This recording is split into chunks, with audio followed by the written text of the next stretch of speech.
ओम शांति। 21 नवंबर 1992 की अव्यक्त वाणी में अव्यक्त बाप दादा की पर्सनल मुलाकात है ग्रुप नंबर 1 से। विजयी माला में आने के लिए तीव्र पुरुषार्थी बनो। सदा तीव्र पुरुषार्थी आत्माएं हैं, ऐसे अनुभव करते हो। जब ब्राह्मण बने तो पुरुषार्थी तो हैं ही, तीव्र पुरुषार्थी हैं। वह सिर्फ पुरुषार्थी हैं। सुनने और सुनाने वाले को पुरुषार्थी कहेंगे या तीव्र पुरुषार्थी कहेंगे? सुनना और सुनाना, उसके बाद क्या होता है? तीव्र पुरुषार्थी किसको कहेंगे? सुनने वाले को या बनने वाले को? जो माला का 108वां नंबर है वह भी सुनता और सुनाता तो है ही, नहीं तो माला में कैसे आएगा? लेकिन 108 की माला में कौन आएंगे? 108 की माला का नाम है विजयी माला। 16,000 वाली माला का नाम विजयी माला नहीं है। तो सुनना और सुनाना यह मेजोरिटी करते हैं, लेकिन सुना और बना इसको कहा जाता है तीव्र पुरुषार्थी। तीव्र पुरुषार्थी 108 हैं और पुरुषार्थी 16,108 हैं। तो अपने आप को चेक करो कि तीव्र पुरुषार्थी हैं या पुरुषार्थी हैं। जो है जैसा है वह मेजोरिटी अपने आप को जान सकते हैं। कोई थोड़े ऐसे हैं जो अपने को नहीं भी जानते हैं, रॉन्ग को राइट समझकर भी चलते जाते हैं। मेजोरिटी अपने मन में अपने आप को सत्य जानते हैं कि मैं कौन हूँ। इसलिए सदा अपने को देखो, दूसरे को नहीं। अपने पुरुषार्थ को चेक करो और तीव्र पुरुषार्थ में चेंज करो, नहीं तो फाइनल समय आने पर चेंज नहीं कर सकेंगे। उस समय पढ़ाई का समय समाप्त होने पर इम्तिहान के समय पढ़ाई का चांस नहीं मिलता। अगर कोई स्टूडेंट समझे एक प्रश्न का उत्तर नहीं आता है, किताब से पढ़कर उत्तर दें तो राइट होगा या रॉन्ग होगा, तो उस समय अपने को चेंज नहीं कर सकेंगे। जो है जैसा है वैसे ही प्रारब्ध प्राप्त कर लेंगे। लेकिन अभी चांस है, अभी टू लेट का बोर्ड नहीं लगा है, लेट का लगा है। लेट हो गए लेकिन टू लेट नहीं, इसलिए फिर भी मार्जिन है। कई स्टूडेंट 6 मास में भी पास विद ऑनर हो जाते हैं अगर सही पुरुषार्थ करते हैं तो, लेकिन समय समाप्त होने के बाद कुछ नहीं कर सकते। बाप भी रहम करना चाहे तो भी नहीं कर सकते। चलो यह अच्छा है, इसको मार्क्स दे दो, यह बाप कर सकता है। इसलिए अभी से चेक करो और चेंज करो। अलबेलापन छोड़ दो। ठीक है, चल रहे हैं, पहुंच जाएंगे, यह अलबेलापन है। अलबेले को इस समय तो मौज लगती है। जो अलबेला होता है उसे कोई फिक्र नहीं होता है, वह आराम को ही सब कुछ समझता है। तो अलबेलापन नहीं रखना। पांडव सेना होना, सेना अलबेली रहती है या अलर्ट रहती है? सेना माना अलर्ट, सावधान, खबरदार रहने वाले। अलबेला रहने वाले को सेना का सैनिक नहीं कहा जाएगा। तो अलबेलापन नहीं, अटेंशन। लेकिन अटेंशन भी नेचुरल विधि बन जाए। कई अटेंशन का भी टेंशन रखते हैं। टेंशन की लाइफ सदा तो नहीं चल सकती। टेंशन की लाइफ थोड़ा समय चलेगी, नेचुरल नहीं चलेगी। तो अटेंशन रखना है, लेकिन नेचुरल अटेंशन आदत बन जाए। वैसे विस्मृति की आदत बन गई थी ना, नहीं चाहते तो हो जाता है, तो यह आदत बन गई ना, नेचुरल हो गई ना। ऐसे स्मृति स्वरूप रहने की आदत हो जाए, अटेंशन की आदत हो जाए। इसलिए कहा जाता है आदत से मनुष्यात्मा मजबूर हो जाती है, ना चाहते भी हो जाता है, इसको कहते हैं मजबूर। तो ऐसे तीव्र पुरुषार्थी बने हो। तीव्र पुरुषार्थी अर्थात विजयी तभी माला में आ सकते हैं। बहुत काल का अभ्यास चाहिए। सदैव अलर्ट माना, सदा एवर रेडी। आपको क्या निश्चय है, विनाश के समय तक रहेंगे या पहले भी जा सकते हैं? पहले भी जा सकते हैं ना, इसलिए एवर रेडी। विनाश आपका इंतजार करे, आप विनाश का इंतजार नहीं करो। वह रचना है, आप रचता हो। सदा एवर रेडी क्या समझा? अटेंशन रखना। जो भी कमी महसूस हो उसे बहुत जल्दी से जल्दी समाप्त करो। संपन्न बनना अर्थात कमजोरी को खत्म करना। ऐसे नहीं यहाँ आए तो यहाँ के, वहाँ गए तो वहाँ के, सभी तीव्र पुरुषार्थी बनकर जाना। अच्छा, ग्रुप नंबर 2 से अव्यक्त बाप दादा की मुलाकात। सदा सेफ रहने का स्थान दिलाराम बाप का दिल तख्त। सदैव अपने को दिलाराम बाप के दिल में रहने वाले अनुभव करते हो। दिलाराम की दिल तख्त है ना, तो दिल तख्त नशीन आत्माएं हैं, ऐसे अपने को समझते हो। सदा तख्त पर रहते हो या कभी उतरते कभी चढ़ते हो। अगर किसको तख्त मिल जाए तो तख्त कोई छोड़ेगा? यह तो श्रेष्ठ भाग्य है जो भगवान के दिल तख्त नशीन बनने का भाग्य मिला है। इससे बड़ा भाग्य कोई हो सकता है? ऐसे प्राप्त हुए श्रेष्ठ भाग्य को भूल तो नहीं जाते हो? तो सदैव तख्त नशीन आत्माएं हैं, इस स्मृति में रहो। जो दिल में समाया हुआ रहेगा, परमात्मा दिल में समाये हुए को और कोई हिला सकता है। दिल तख्त नशीन आत्माएं सदा सेफ है, माया के तूफान से भी और प्रकृति के तूफान से भी। दोनों तूफान से सेफ ना माया की हलचल हिला सकती है और ना प्रकृति की हलचल हिला सकती है। ऐसे अचल हो या कभी कभी अचल कभी कभी हिलते हो, यादगार अचल घर है। चंचल घर तो बना ही नहीं, अनेक बार अचल बने हो। अभी भी अचल हो ना, हलचल में नुकसान होता है और अचल में फ़ायदा है। कोई चीज़ हिलती रहे तो टूट जाएगी ना। सदा यह याद रखो कि हम दिलाराम के दिल तख्त नशीन हैं। यह स्मृति ही तिलक है। तिलक है तो तख्त नशीन भी हैं। इसीलिए जब तख्त पर बैठते हैं तो पहले राज्य तिलक देते हैं। तो यह स्मृति का तिलक ही राज्य तिलक है। तो तिलक भी लगा हुआ है या मिट जाता है कभी। तिलक कभी आधा रह जाता है और कभी मिट भी जाता है, ऐसे तो नहीं। यह अविनाशी तिलक है, स्थूल तिलक नहीं है। तो तख्त नशीन होता है उसको कितनी खुशी होती है, कितना नशा होता है। आजकल के नेताओं को तख्त नहीं मिलता, कुर्सी मिलती है तो भी कितना नशा रहता है। हमारी पार्टी का राज्य है, वो तो कुर्सी है, आपका तो तख्त है। तो स्मृति नशा दिलाती है, अगर स्मृति नहीं है तो नशा भी नहीं है। तिलक है तो तख्त है, तो चेक करो कि स्मृति का तिलक सदा लगा हुआ है, अर्थात सदा स्मृति स्वरूप है। दिल्ली वाले क्या कर रहे हो? राजधानी की क्या तैयारी कर रहे हो? राजधानी के लिए कितनी तैयारी चाहिए? प्रकृति भी तैयार चाहिए, राज्य भी तैयार करने, बाबा ने कहा राज्य तैयार करने वाले भी चाहिए। तो क्या तैयारी की है? आधी दिल्ली को तैयार किया है। दिल्ली की संख्या कितनी है? 85 लाख। और ब्राह्मण कितने हैं? 5,000। ये बाबा ने कहा यह तो कुछ भी नहीं हुआ। तो तैयार कब करेंगे? जब विनाश का घंटा बजेगा तब। Charity begins at home. तो दिल्ली वालों को तैयार करो। पहले पहले आधी की संख्या भी 9 लाख तो है ना, वो भी तैयार नहीं की, अभी तो 1000 में है। तो क्या करना पड़ेगा? बनी बनाई राजधानी में आएंगे तो तैयार भी करेंगे, जो करेगा सो पाएगा। ऐसे नहीं समझना चलो राजधानी तैयार होगी आ जाएंगे, नहीं। यह नियम है, जो करता है वो पाता है। जो करना पड़ेगा ना, तो करना पड़ेगा ना। यह तो बहुत स्लो धीमी गति है, तीव्र गति कब होगी? 5 साल में। 5 साल में विनाश हो जाए तो तैयारी ना हो, और विनाश हो जाए तो क्या करेंगे? आबादी बढ़ती जाती है। यह तो खुशखबरी है, आपकी सेवा में भी वृद्धि होती जाती है। सेवाधारियों को सेवा का चांस मिल रहा है। तो दिल्ली वालों ने अपना काम पूरा नहीं किया है, अभी बहुत रहा हुआ है, अभी फास्ट गति करो। एक को 10 बनाने हैं, 12 मास में 10 तो बना सकते हो। यह तो सहज है, आप लोगों ने हाँ कहा तो फोटो निकल रहा है, ऑटोमेटिक कैमरा में निकल रहा है। दृढ़ संकल्प का हाथ उठाना है, दृढ़ संकल्प का हाथ उठाया तो हुआ ही पड़ा है। दिल्ली वालों को तो सभी को निमंत्रण देकर बुलाना है। हलचल की धरनी पर तो राज्य नहीं करना है, स्वर्ग धरनी पर राज्य करना है। तो बनाना पड़ेगा ना, अभी फास्ट गति करो। कभी भी यह नहीं सोचो कि सुनने वाले नहीं मिलते हैं, सुनने वाले तो बहुत हैं। थोड़ा पुरुषार्थ करो, अपनी स्थिति रूहानी आकर्षण में बनाओ। जब चुंबक अपनी तरफ खींच सकता है तो क्या आपकी रूहानी शक्ति आत्माओं को नहीं खींच सकती? तो रूहानी आकर्षण करने वाले चुंबक बनो। चुंबक को कहना नहीं पड़ता सोए आओ, स्वतः ही खींचती है। रूहानी आकर्षण में स्थिति स्वयं आकर्षित करती है, मेहनत नहीं करनी पड़ती। ब्राह्मण जीवन का श्रेष्ठ कर्म सेवा है ना, और तो सब निमित्त मात्र हैं, लेकिन ब्राह्मण जीवन का श्रेष्ठ कर्म सेवा है।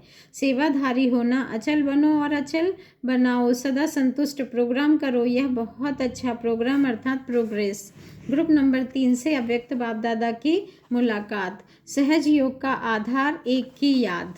बाबा ने कहा सदा सहज पुरुषार्थ की विधि क्या है? सहज पुरुषार्थ का अनुभव है, क्या विधि अपनाई जो सहज हो गया? एक को याद करना, यह है सहज विधि, क्योंकि अनेकों को याद करना मुश्किल होता है, लेकिन एक को याद करना तो सहज है। सहज योग का अर्थ ही है एक को याद करना। एक बाप दूसरा ना कोई, ऐसा है? या बाप के साथ और भी कोई है? कभी कभी देह अभिमान में आ जाते हो, जब मेरा शरीर है तो याद आता है, लेकिन मेरा है ही नहीं तो याद नहीं आता। तन मन धन तेरा है या मेरा है? जब मेरा है ही नहीं तो याद क्या आता? देह भान में आना, बॉडी कॉन्शियस में आना, अर्थात मेरा शरीर है। लेकिन सदैव यह याद रखो कि मेरा नहीं, बाप का है। सेवा अर्थात बाप ने ट्रस्टी बनाया है, नहीं तो सेवा कैसे करेंगे? शरीर तो चाहिए ना, लेकिन मेरा नहीं, ट्रस्टी है, मेरापन है।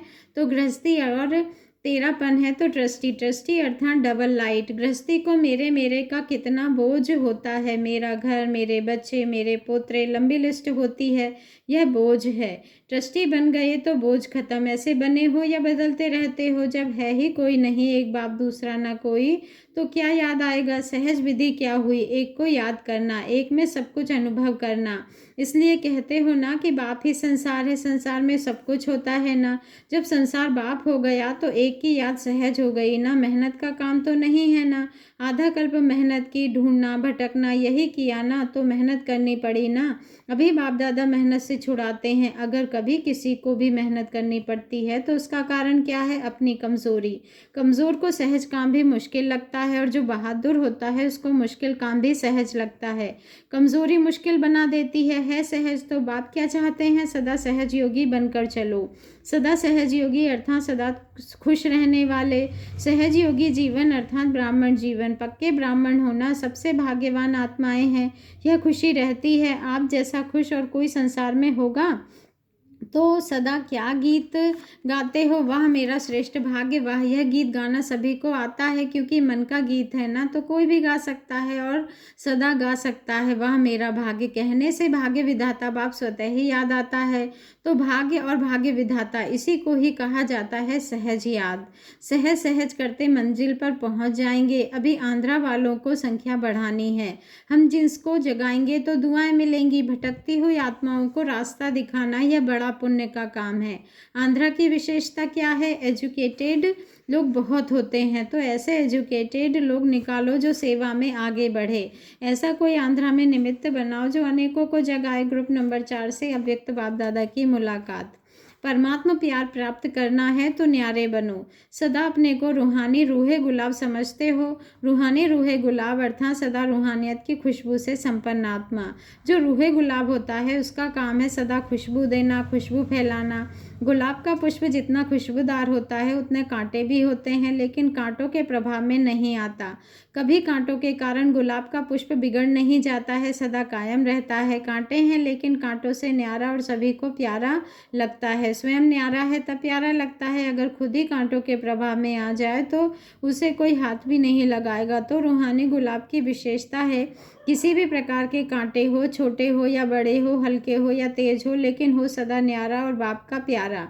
प्यारा बनने के लिए क्या करना पड़े, न्यारापन प्यारा बनाता है। अगर किसी भी प्रभाव में आ गए तो न बाप के प्यारे न ब्राह्मण परिवार के। अगर सच्चा प्यार प्राप्त करना है तो उसके लिए न्यारा बनो, सभी हद की बातों से, अपनी देह से भी न्यारा। जो अपनी देह से न्यारा बन सकता है वही सबका प्यारा बन सकता है, वही सबसे न्यारा बन सकता है। कई सोचते हैं हमको इतना प्यार नहीं मिलता जितना मिलना चाहिए। क्यों नहीं मिलता, क्योंकि न्यारे नहीं है। नहीं तो परमात्मा प्यार अखूट है, अटल है, इतना है जो सर्व को प्राप्त हो सकता है। लेकिन परमात्मा प्यार प्राप्त करने की विधि है न्यारा बनना। विधि नहीं आती तो सिद्धि भी नहीं मिलती।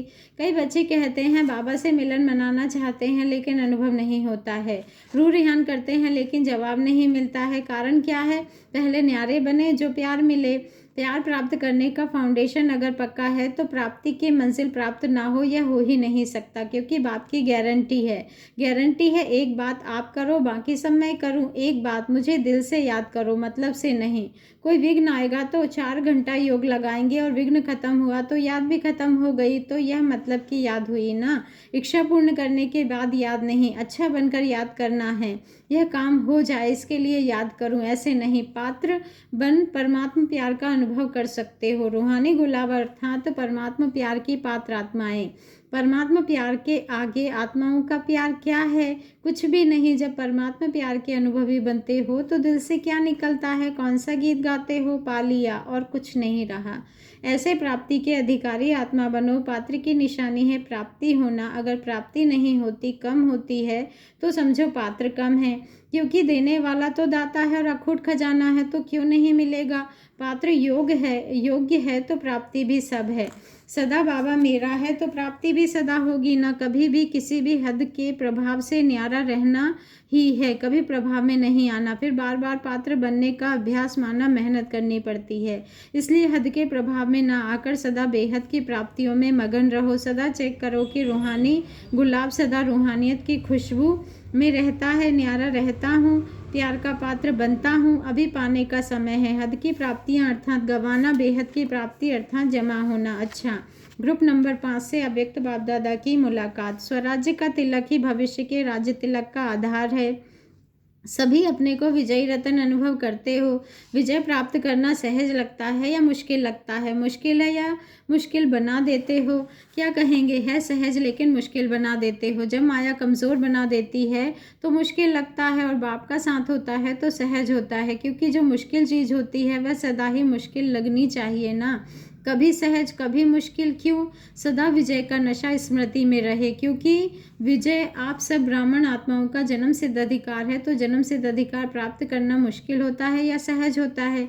कितनी बार विजयी बने हो तो कल्प कल्प की विजयी आत्माओं के लिए फिर से विजयी बनना मुश्किल होता है क्या? अमृत वेले सदा अपने मस्तक में विजय का तिलक अर्थात स्मृति का तिलक लगाओ।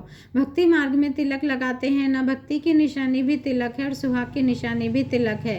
राज्य प्राप्त करने की निशानी भी राज्य तिलक है। कभी भी कोई शुभ कार्य में सफलता प्राप्त करने जाते हैं तो जाने से पहले तिलक देते हैं। तो आपको राज्य प्राप्ति का राज तिलक भी है और सदा श्रेष्ठ कार्य और सफलता है, इसीलिए भी सदा तिलक है। सदा बाप के साथ का सुहाग है, इसलिए भी तिलक है। तो अविनाशी तिलक है, कभी मिट तो नहीं जाता है। जब अविनाशी बाप मिला तो अविनाशी बाप द्वारा तिलक भी अविनाशी मिल गया। सुनाया था ना, अभी स्वराज्य का तिलक है और भविष्य में विश्व के राज्य का तिलक है। स्वराज्य मिला है कि मिलना है? कभी गवा भी देते हो। सदैव फलक से कहो कि हम कल्प कल्प के अधिकारी हैं ही। इस समय स्वराज्य अधिकारी और भविष्य में है विश्व राज्य अधिकारी, और फिर द्वापर कलयुग में पूजनीय के अधिकारी बनेंगे, इसलिए पूज्य अधिकारी। आप सबकी पूजा होती है। अपने मंदिर देखे हैं? डबल विदेशियों का मंदिर है, दिलवाड़ा मंदिर की पूजा होगी। अगर पक्के बाबा कहते हैं अगर पक्के ब्राह्मण हो तो पक्का ही पूजन होगा, कच्चे ब्राह्मण हैं तो शायद पूजन होगा। डबल विदेशी सभी पक्के हो, पक्के थे, पक्के हैं और पक्के रहेंगे, ऐसे है ना? अच्छा, सभी पक्के हो, अनुभवी बन गए ना। अनुभवी कभी धोखा नहीं खाते। देखने वाले सुनने वाले धोखा खा सकते हैं, लेकिन अनुभव की अथॉरिटी वाले धोखा नहीं खा सकते। हर कदम में नया नया अनुभव करते रहते हो, रोज नया अनुभव। उमंग उत्साह वाले हो ना। उमंग उत्साह यही उड़ती कला के पंख हैं। कभी उमंग उत्साह कम हुआ अर्थात पंख कमज़ोर हो गए? अच्छा, जो अभी तक किसी ने नहीं किया हो वह करके दिखाओ, तब कहेंगे नवीनता। सेंटर खोलना, फंक्शन करना, यह तो सभी करते हैं। जैसे बाप को रहम आता है कि भटकती आत्माओं को ठिकाना दे, तो बच्चों के मन में भी यह रहम आना चाहिए। तो अभी ऐसा कोई नया साधन निकालो जिससे अनेक आत्माओं को संदेश मिल जाए। अच्छा, ओम शांति। शुक्रिया बाबा, शुक्रिया।